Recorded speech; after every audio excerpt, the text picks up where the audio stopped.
Petrol diesel બાદ હવે રસોડું ભડકે પડ્યું છે એવું એટલા માટે કહેવું પડી રહ્યું છે કારણ કે ફરી એલપીજી સિલિન્ડરના ભાવમાં વધારો થયો છે।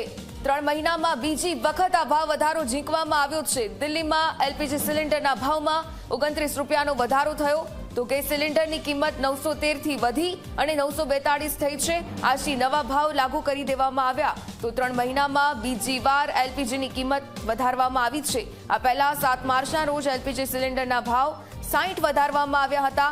આ રીતે 3 મહિનાની અંદર ઘરેલું સિલિન્ડર 89 રૂપિયા મોંઘો થયો છે।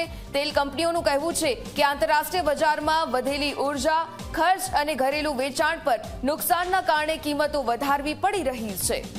સતત એલપીજી ગેસ સિલિન્ડરના ભાવમાં વધારો થયો છે। દિલ્હીમાં એલપીજી સિલિન્ડરના ભાવમાં 29 રૂપિયાનો વધારો એટલે કે સિલિન્ડરની કિંમત હવે 913 થી વધી અને 942 થઈ છે। પેટ્રોલ ડીઝલ બાદ હવે મોંઘવારીમાં વધુ એક ઝટકો। ગેસ સિલિન્ડરના ભાવ છે તે મોંઘા થયા। ગેસ સિલિન્ડરના ભાવમાં ફરી એકવાર વધારો નોંધાયો છે।